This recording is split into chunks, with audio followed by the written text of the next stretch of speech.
Lindsay VanHulle joins me in the studio today. Hi, Lindsay. Hi, glad to be here. So today we'll discuss tariffs, China, and U.S. auto sales. We'll also dive into these topics and others in more detail at our Congress event in Detroit on September 11th. Visit autonews.com/events for tickets. So let's welcome today's panelists, Jennifer Safavian, CEO of Autos Drive America. Hi, Jennifer. Hello. Michael Dunne, CEO of Dunne Insights. Hi, Michael. Great to be with you this morning. And Jessica Caldwell, Assistant Vice President of Insights at Edmunds. Hey, Jessica. Hi, everyone. Jennifer, Michael, and Jessica will each be speaking at Congress in Detroit with other experts. So thanks to all of you for joining us today ahead of that big event. We really want the audience to be a part of this conversation. So say hi in the chat and tell us where you're watching. We want to know all your questions, so please put them in the comments and we will answer as many as we can during this live stream. We have lots to go through today: auto tariffs and trade, competition from China, especially on EVs and vehicle technology, and the outlook for U.S. auto sales. So let's get started. So Jennifer, I want to start with you. We had some tariff updates this morning, specifically on the EU and the U.S. The deal today, or the framework, said that they intend to accept and provide mutual recognition to each other's standards on vehicles. There's a lot of details we know that are still, yet to be sorted out. But what could that recognition look like, and what do you make of the framework overall? Yes. Hi. Thanks, Hannah, for that question, and thanks for having me with you. We were honestly pleased to see this framework be announced this morning. It's something that we've been waiting for now for a couple of weeks since the deal was reached a few weeks ago, and waiting for similar frameworks in writing with Japan and with South Korea as well, which I think are going to take a little bit more time. So what we were most pleased about in the finally seeing something in writing is when it comes to the autos, right, for the auto portion of it. Right now, even though there are these deals, right, these verbal kind of agreements in place, the automotive industry is still paying 27.5% tariffs on every imported vehicle, and in a lot of instances on imported auto parts as well. And so that's having obviously a significant impact on the industry as a whole. So what this framework showed us today was, that they've agreed to a 15%. They'll lower the 27.5 to 15% at the beginning of the month when the EU introduces a legislative proposal, right, that sets forth sort of this agreement and everything they're supposed to do on their end. And what we're hearing is that the EU is planning to work very quickly and try to introduce something this month even. So if that is the case, then that means going back to the beginning of the month, August 1st, imported vehicles and parts would drop from that 27.5 to 15%. Because even though we have these deals, these agreements, the industry is still paying 27.5 tariffs. So that's why this was really critical to see this come out today. And we hope to see something very similar quickly for Japan and South Korea as well. Again, that's going to be very helpful when it comes to imported vehicles and parts. But I would say, as far as the standards, there's a lot we still don't know, right? There's a lot that wasn't, it was only a couple-page framework that we saw today. And to me, I think, like I said, the biggest piece of it was talking about when that 15% was going to actually be enacted and be started. Right. So really solidifying that rate that we heard about and giving a more definitive timeline. Okay, Absolutely. That's helpful context. How are the automakers and suppliers navigating these tariff changes on a global scale? There's been so much that's happened and like you said, still waiting to see the paper on a lot of it. Yes. It's been really impactful for the industry, as you can imagine, right? I mean, these auto tariffs on imported vehicles and parts, we've been looking at a lot of these since early April. And again, like I said, at 27.5%, whereas we went from 2.5 maybe or 0% to 27.5%. That's a significant increase that would kind of happen overnight, right? And while I will tell you, certainly my members are very supportive of the president's goal of more auto production here in the United States. It doesn't happen overnight, and yet these tariffs happened overnight. overnight, and they are really significant and really having an impact on the automakers, but also the suppliers, right? And I think it's really important to talk about the suppliers here, because without the parts, without the suppliers, we can't produce here in the U.S., right? If there's any slowdown or shutdown of a supplier, that's going to have a significant impact on the production here in the U.S. And just to reiterate, from my members' perspective, and they're the international automakers here in the United States, they have been committed for a very long time to the U.S. market, and they have actually, over the years, they have invested 124 billion in their U.S. operations to show how committed they are to the U.S. And that continues every year. That grows, and they're willing to do more of that. They produce 48% of all U.S. production here in the United States, if I'm looking at 2024 figures.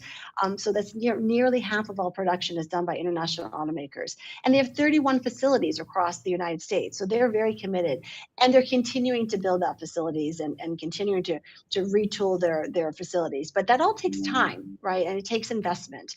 And I think, as you've seen recently, there's been several automakers who have reported their earnings, and they've talked about the impact that tariffs are having on those earnings. And I think the cumulative number that I've seen recently is almost like $12 billion from those automakers who have reported their earnings. So it's having a significant impact on the automakers and their ability to continue to grow and invest here in the United States.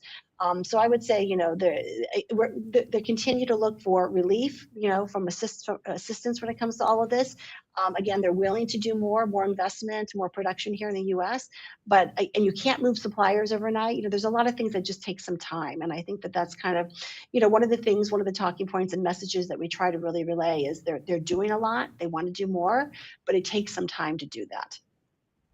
Michael, I want to ask you specifically. Jennifer, when they talk about 12, sorry. Go ahead. Yeah, $12 billion. Yes, just curious. So does that mean that they're not passing on those extra costs to consumers yet? Where does the $12 billion in losses come from?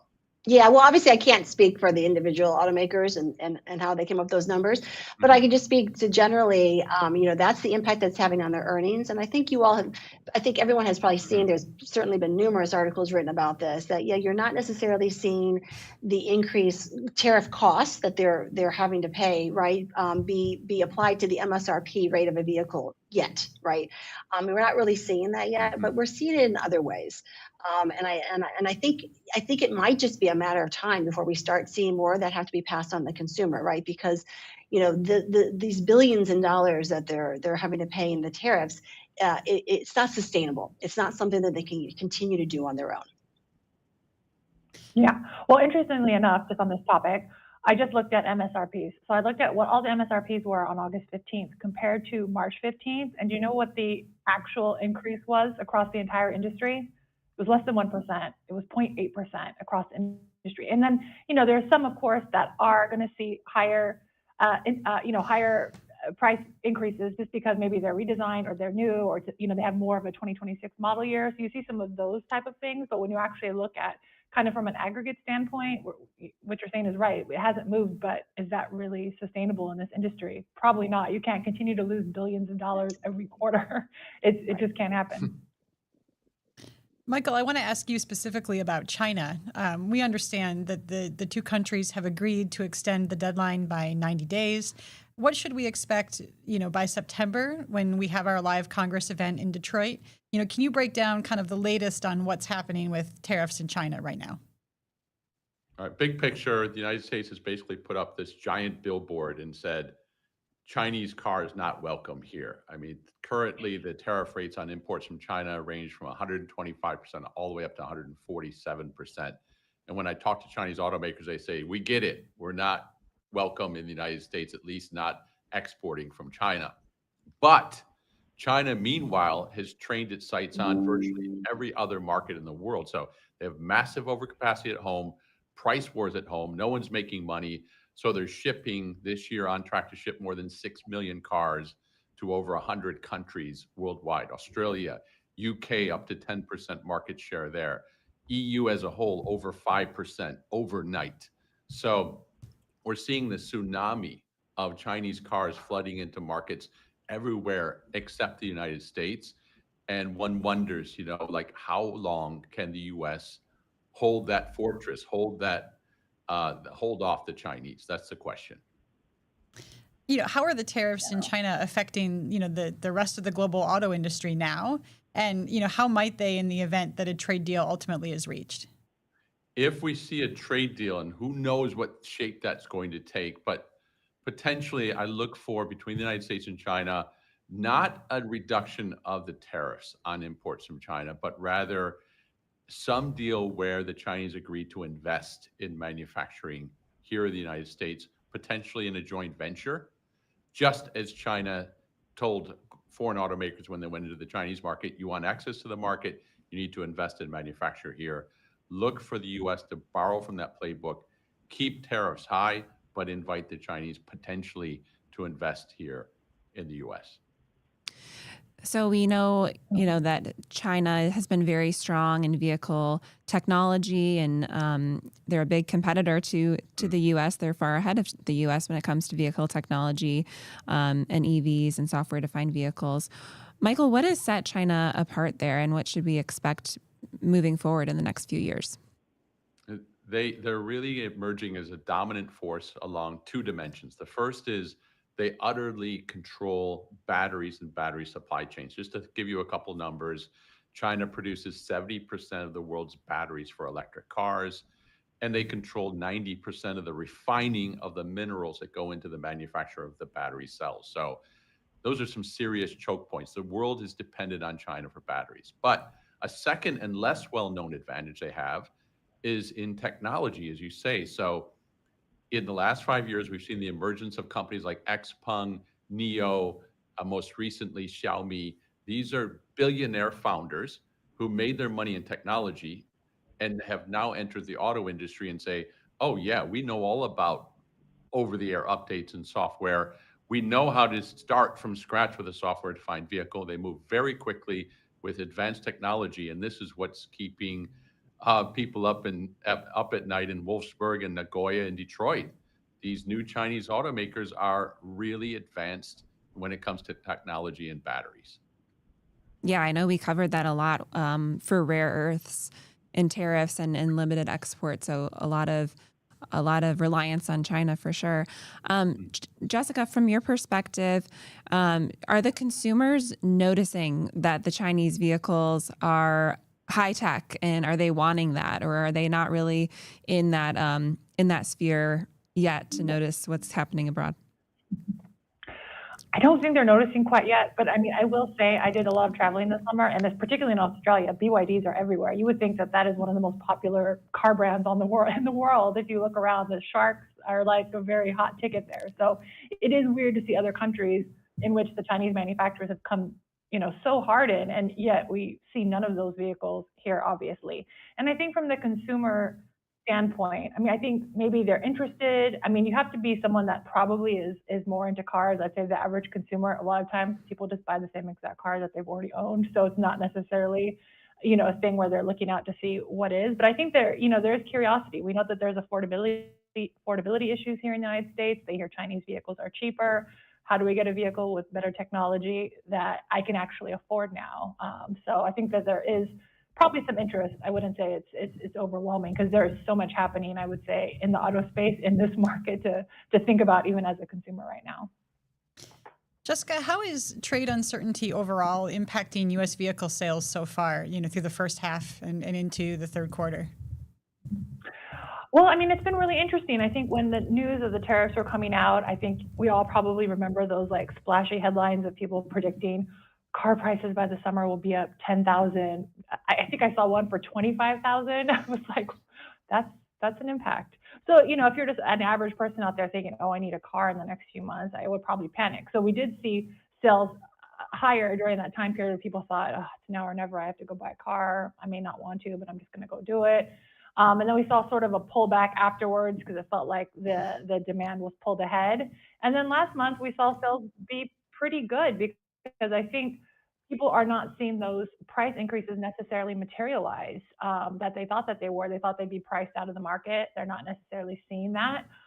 So it is interesting. I think the X factor as we move towards the latter half of 2025 is, will we start to see more price increases? We know with the 2026 model year kind of on the horizon. There's not too much yet in the market. Like, is that an opportunity for automakers to start to increase prices a bit to recoup some of their own losses? We have seen destination charges go up quite significantly. I want to say the average is like $1,500 now, which is shocking to me because I feel like destination should be $700. Not the case. That could be another area in which we see kind of automakers shift some of the cost onto the consumer. So it's just these little things, I think, as we think about the rest of the year that could change the dynamics for the consumer. And obviously, the more we talk about it and they think that there's that perception that they're priced out, that doesn't help either. You've talked about affordability a couple of times, and I know that's been something that's been sort of challenging for a while now, and all the factors you've mentioned, coming into play there. I'm wondering, for you and for the other panelists as well, just kind of what it all means for the consumer going forward, especially through the end of this year. I mean, it's tough. I think we all recognize the high prices in every portion of our lives. And for a lot of people, cars are a big purchase, maybe the biggest purchase that they are going to make. And the other thing is people need them. If you need a car, there's not really too many great substitutes out there. And the almost like the drug in this country has been low interest rates, longer loan terms. But when you have a new car interest rate that sits on an average of over 7%, that's tough. Used vehicles, it's almost 11%. So anyone that are buying these vehicles that are generally priced well over $30,000, these are significant payments. So it continues to be, definitely a big issue. We see, people obviously paying higher interest rates, but also probably a lot of people we don't even see them in the market because they either didn't, qualify for a loan or just can't, or just sort of waiting for that moment. Earlier this year, we saw older vehicles being traded in, and that usually signifies that pent-up demand is being released. So people that have kind of sat out thinking this market's crazy, I'm going to wait, and now all of a sudden either cannot wait or think that it now is perhaps a better time. We started to see some of that, but now there may be pullback just because now this idea of tariffs and higher costs and all of those things may be scaring those people out of the market. But when you think about COVID and the supply shortage and higher interest rates and all, what's been going on with the Fed, it's just been probably very daunting, or it is very daunting, I would say, for the American consumer. I want to remind the audience that we are taking questions, so please put those in the comments. And a follow-up for Jessica, do you think that people are sitting out right now just because they're hearing so much about tariffs in the news? Because you said earlier that the MSRP is not going up yet. So what's going on there? I think so. I mean, well, there's probably a few things happening. More of the casual shoppers will sit out because they're like, oh, I hear these stories about tariffs. And I mean, obviously when you hear the numbers that Jennifer was talking about, it's like, there's no way I can afford that. And so if you're casually shopping, I'd say that you're probably going to sit out a little bit longer. Whereas some of the folks that are thinking, I need a car, I can't wait. I've waited 6 months already. Those people are probably going to do the next steps, at least put price inquiries out there, like go and check how much your trade-in is, all of those things to see if you can come to a reasonable solution. So, just looking at the sales rate in July, it was fairly decent. So people are buying cars, but it's sort of like, it's kind of this market is as the world turns, there's new tariff news and pricing news, it feels like every day. And I think that just confusion doesn't help, the consumer kind of mitigate what's going on before you make a really big purchase. Sure. So today's August 21st. We know September 30th, the EV tax credit for new and used electric vehicles will go away. I want to ask each of you this question. How do you see the EV tax credit removal affecting the market? So Jennifer, let's start with you. Yeah, it's a good question, and we'll see. We had obviously been advocating for it to remain through the year, to really help kind of get those EVs in the lots kind of sold, and those committed to buying one. So I know that there's a lot of advertising going on to make sure that the public understands that this credit is going away, in about a month, right? And so for those who are interested and the credit applies to them, because of course there's a lot of limitations limitations on who can even get the credit, that they take advantage of it. So I think, we will see what type of impact it has. I think there is some concern out there that it will have an impact. Here in the U.S., the U.S. auto industry has put billions towards, investments and trying to produce electric vehicles and hybrids, and really trying to push the consumer in that direction. And the consumer has not been as open to it as, say, in other countries.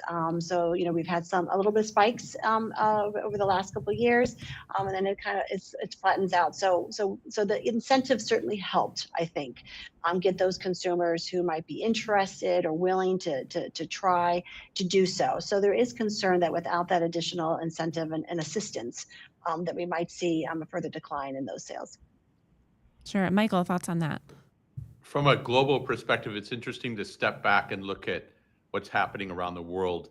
China this year will buy about 13 million electric vehicles, including those BEVs and PHEVs.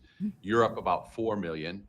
And the United States is the caboose with about 1 million, equal to what the rest of the world combined. So it's sort of a China way out front, Europe moving pretty quickly, and the United States saying, you know what, electrics may not be for us, at least not in the short term, at least until affordability, at least until vehicles get more affordable. One of the secret superpowers of the China market is that they have products that start at $7,900 for the BYD Seagull.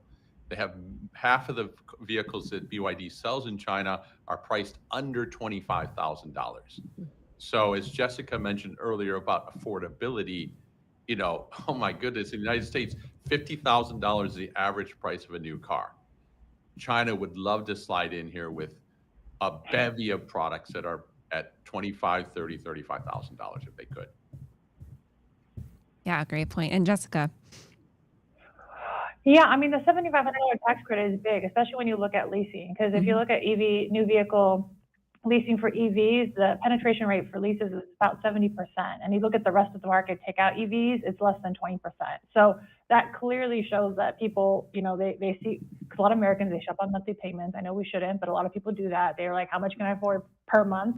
And that's why they buy these vehicles. But the interesting thing is that I haven't necessarily seen, when I look on this, on Edmunds, a massive shopping spike for EVs. And I don't know if it's just because it hasn't sort of sunk in yet, or a lot of people are just not aware of it. But I would expect to see it to have been a little bit higher at this point. So maybe that is sort of an indication for some automakers and dealers to be out there advertising this a bit more, because it does make a big difference. Those, like what you see on a lease, particularly for an EV versus a non-EV, it's, the savings is it's astronomical. So if it works for you, it's the best deal in the market right now. And I don't know if people are all aware. I mean, it's not going to work for everybody, but if it does work for you, it really feels like now is the time. And I don't know if people are getting that message. We have a question from the audience. How do you see the used car market reacting to all of this? And Jessica, maybe you can start, and Jennifer and Michael, feel free to weigh in as well. Mm-hmm. Well, the interesting thing is the used car market thought they'd get a massive spike this summer because they thought, new vehicle prices are going to be astronomical, so everyone's going to be shopping near new used. And that hasn't happened. So we may have a situation where we are not necessarily seeing that demand in the near new used, which is good because the supply is quite low. If we look at the sales rates and the pricing back 3 years ago, when a lot of these lease returns are coming back or people are starting to trade in, so the prices on those vehicles are quite high. So there is a bit of a struggle there because what we thought was going to happen didn't necessarily happen, and the supply is low anyways. So that's an issue. And because of that idea of affordability, we're seeing people having to shop older vehicles with more miles, and the sales percentage of used vehicles is sort of getting higher in the older vehicles, like the 8 to 12 years, because that's just what people can afford right now because of the limited supply on the near new used vehicles. But maybe not, but things didn't exactly play out how we thought when tariffs were first announced. Yeah, I would say I agree with what Jessica said. I don't really have anything additional to add to that, but I would just say, one of the other concerns we have, again, with the higher tariffs on parts, is I think some people forget that there are aftermarket parts, right? So if you have a used car, or if you're keeping your car longer, you might need, of course, to have it serviced or have parts replaced, and that's going to increase the cost as well for consumers. I have a real life example to share about used cars. My son drives a Jeep Grand Cherokee. It's a 2020 with 80,000 miles on it. And a couple of months ago, we took it to CarMatch thinking, hey, in the current environment, we'll probably get a good number on this. And we were surprised at the stick. Hey, wait a second, that says $18,000. That was less than we expected. And then just last week, we went back to see if things had changed. They had in the wrong direction. They're now 16,000. It's now Oh my gosh. $16,000. So you think, wait a second, hang on, it shouldn't be going the other way, but at least in our experience, it's not. Now, that may be related to Jeep Grand Cherokee and reliability over the long term, but it's in great shape, and it's really caught me by surprise. Like, what's going on in the market right now? I asked the people at CarMax, and I said, why? What, $2,000 in 6 weeks drop? And they said, yeah, it's the market. So whatever that means, there's some strange dynamics in play I mean, right now. yeah, I mean, they have to hedge their bets because they don't want to buy high and sell low because that plays Right. where they're at, because there's not necessarily the new vehicles aren't being, the prices aren't going up. They're still probably pretty discounted for Jeeps, to be quite honest. So I think that they've been in this situation so many times in the past with the supply shortage and COVID of having, okay, people are going to need all these used cars, let's buy them. And then all of a sudden you can't sell them and you're at a loss. So I imagine there's a lot of caution. I would exercise a lot of caution if I'm buying any type of trade-in at this point. You're not ready to offer a higher price to me. Is that what you're saying? Yeah, basically. Not when you look at what the deals are out there, probably for Jeeps right now. I think I've seen some pretty good ones on brand new ones. So fortunately, if you have maybe like a 10-year-old Jeep Grand Cherokee you want to sell me, then that maybe. Okay. All right. Well, good luck to your son, Michael. We have another audience question. Chinese automakers are partnering with tech and telecom companies to gain a competitive edge. We know that Apple and Microsoft are part of the auto industry in the U.S., but it doesn't. This viewer says it doesn't seem to be in the same way. Why is that? Michael, would you like to start on that? It seems as though the Americans are reluctant to get into the business of capital-intensive manufacturing. So that's the difference. Whereas the Chinese, Xiaomi is the second largest handset maker in the world, not well known in the United States, but certainly a big player in China and in other markets around the world. Xiaomi, they recently entered the car business with their SU7, beautiful vehicle, set a world record at the Nürburgring track in Germany for speed. Legitimately a very, very impressive vehicle. And their founder, Lei Jun, said, no problem, we're going into manufacturing. We'll own the assets. We understand it's capital intensive. No problem at all for our margins. Apple, Microsoft, Qualcomm, and others up until now have said, no, we'd prefer to just be the brains and sell that intelligence to automakers. Keep it separate. Okay. A question for all of you. Automotive News launched the Auto Industry Confidence Index last week. We surveyed automakers, dealers, and suppliers to get an understanding of how they're feeling about the business today and what they anticipate over the next 6 months. Across the board, they were nervous about the near future. So what are you hearing from your contacts in the space, from automakers, suppliers, dealers? Jessica, you want to start us off with the dealers? Yeah, I mean, I think everyone is nervous about what the road ahead. And I guess the one, silver lining in all of this is, particularly for dealers, is they've had to adjust a lot probably in the past 5 years. So it's kind of like, now what? Now what are we going to do? I think that probably there is some relief that they haven't seen a massive, MSRP price increases yet. Who's to say if that's to come? But I would imagine it's going to be gradual at this point. We're not going to see today and then tomorrow 10%. But I mean, I think for dealers as well, used cars are, like we just talked about, are a big part of their business. So being cautious there and making those right decisions, because as you acquire inventory, you always want a lot of used car inventory. It always may not be the greatest solution. So being strategic in that regard is probably pretty stressful, and trying to read the market of what it's going to look like in 3 months and 6 months. It probably is calling for a bit of trepidation, at least amongst the dealer body. Sure. And Jennifer, what are you hearing? Yeah, I mean, listen, there is a lot of uncertainty. I think is the chaos. Whatever word you want to use. There's a lot of unknowns, right? That's happening right now, and things are constantly changing. And so it's really hard, I think, for the automakers, for the suppliers to understand kind of what's happening today, whether it will stay that way, what it's going to be like in a month or next year, what have you. It's really hard to plan, right? I think, as we all know, for the auto industry, it's years to plan a new model, certainly years to plan a facility, all of that. It all takes planning and takes time. And so this kind of uncertainty of really understanding what the environment looks like, there's a lot of uncertainty right now. So, we talked obviously earlier about the tariffs on the autos, right, and auto parts. But we didn't even mention there are so many other tariffs out there that are impacting the industry right now. You've got steel and aluminum, which is at 50%, started at 25, went to 50, and just the other day they added, hundreds of more derivatives, right, to what's impacted by at the 50% tariffs. You've got copper now that it's a 50%, and you've got investigations that are ongoing into semiconductors and critical minerals and pharmaceuticals, and the list is lengthy. Of what the administration is looking closer at, and so there's a lot of unknowns out there. So I'm not surprised to hear that there's not a lot of certainty that you're going to hear from, I think, the automakers or suppliers at this time. Yeah, sort of a waiting game. Michael. Yes, as I travel around the world, Asia, Europe, last week in South Africa, everyone is unsettled, feeling very unsettled, with one exception, the Chinese.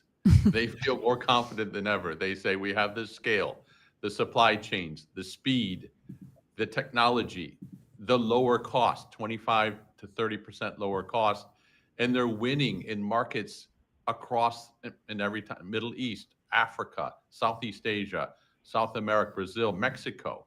So they're looking around the world and saying, wow, there's no limit to what we can get done here. We have capacity to supply half the world's demand if they want it.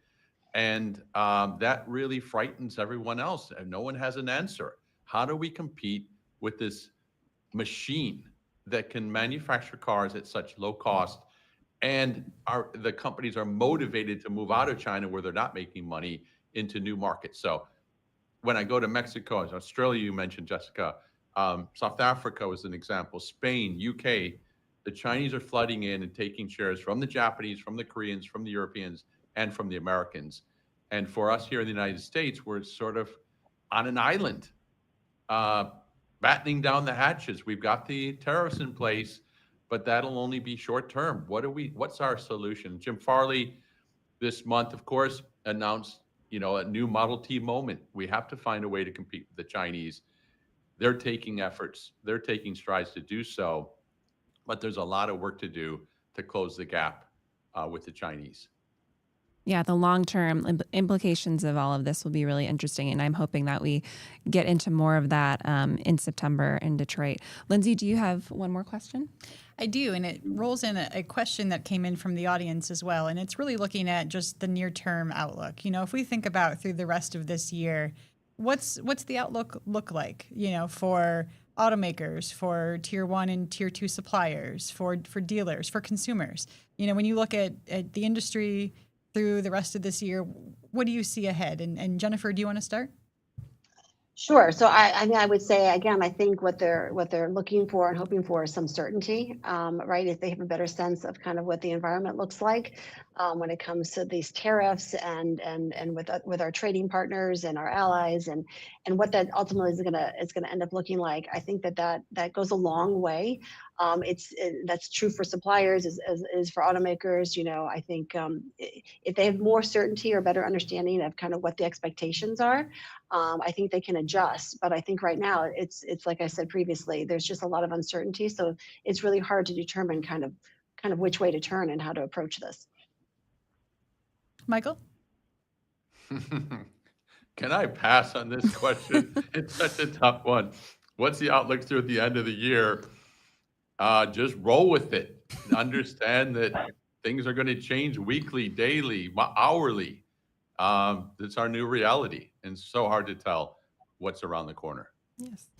Jessica, do you have any insight on what sales might look like through the rest of the year? Yeah, I mean, I'll say, okay, from the perspective of consumers, they're looking for a deal, right? As we talked about, affordability is an issue. So we have some big things coming up. We have end of summer, we have Labor Day, we have Black Friday, end of year. So anytime that there is that type of deal messaging, maybe even if it isn't the best actual deal, people respond to that. So especially in an environment where there is so much uncertainty, there's so much talk about vehicle costs, probably more than ever before. I think these type of moments in time are really important for the auto industry. I mean, they may seem cheesy, like the end of summer type of model year sell down type of thing. But I think those are the cues that consumers are looking for because they want to know when is a good time to buy. That's the only question they really have. And and it has not seemed like a great time to buy in quite some time if you're just listening to the news and not, an actual, doing the deep research on it. So I think that probably is important. So how the industry responds to that, making the consumer feel comfortable, even talking about the EV stuff, like pumping up that EV message until September 30th. It's, type of the, it's now or never. Let's do this before the time runs out. I mean, all those messages are super important because I think that's what people kind of want someone to guide them through this period of uncertainty. Yeah, I've been hearing a lot of, we have tariff-free vehicles in the advertising. Right. All of that helps. I mean, like I said, it may sound cheesy, but people don't know. And if they don't know, then, it feels like it's prohibitive. But the more information that they have, I think that really does help. Right. Why did you buy that new Ford? Oh, it was tariff-free. I mean, that's the thing. Okay. That's what you would tell your neighbor, right? Like, oh, I got the last one before the tariff ones rolled onto the lot. Like, I feel like that, that makes sense to people. Yeah, it gets them excited. All right, well, that'll do it for today. Keep following autonews.com for the latest, and we hope to see you next month at Automotive News Congress, where you'll hear more great conversations like this one. Confirmed keynote speakers include General Motors Chair and CEO Mary Barra, Hyundai Motor Group Executive Chair Yu-Sin Chung, and Asbury Automotive Group CEO David Holt. You can buy your tickets at autonews.com/events. Thanks to our Congress Conversations production team, Rudy Shork, Terry Kozdrafsky, Jake Neer, and Tom Carl. Another thank you to our panelists, Jennifer, Michael, and Jessica. We'll see them all at Congress in September. And thanks to the audience for tuning in. For Lindsay VanHulle and the rest of the Automotive News team, I'm Hannah Lutz, and we'll see you next time.